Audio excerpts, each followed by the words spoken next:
പത്തനംതിട്ട ജില്ലയിലെ പരുമലയിൽ പമ്പാനദിക്കരയിൽ നിലകൊള്ളുന്ന വിശ്വാസത്തിന്റെ മഹാകേന്ദ്രം പരുമലപ്പള്ളി. മലങ്കര ഓർത്തഡോക്സ് സുറിയാനി സഭയുടെ പ്രധാന തീർത്ഥാടന കേന്ദ്രമായ ഈ ദേവാലയം വിശുദ്ധ ഗീവർഗീസ് മാർ ഗ്രിഗോറിയോസിന്റെ പുണ്യസ്ഥലമാണ്.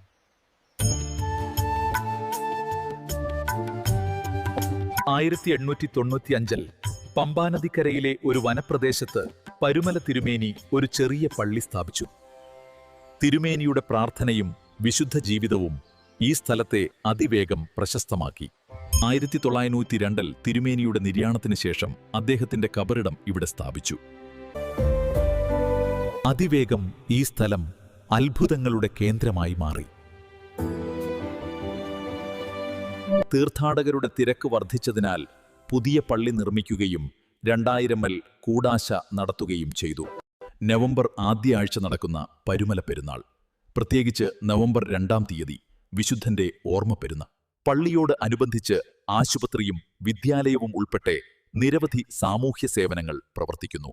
പരുമലപ്പള്ളി വിശുദ്ധ ജീവിതത്തിന്റെ ഓർമ്മ പുതുക്കുന്ന പുണ്യഭൂമിയെ വിശ്വാസികൾക്ക് ആത്മീയ ശാന്തി നൽകുന്ന ദൈവനാം. വിശുദ്ധ പരുമല തിരുമേനിയുടെ അനുഗ്രഹം എല്ലാവർക്കും. ഇത്തരത്തിലുള്ള ആത്മീയ ചരിത്രങ്ങളും വിശുദ്ധ കഥകളും കാണാൻ ലൈക്ക് ചെയ്യൂ, ഷെയർ ചെയ്യൂ, സബ്സ്ക്രൈബ് ചെയ്യൂ. വോയ്സ്.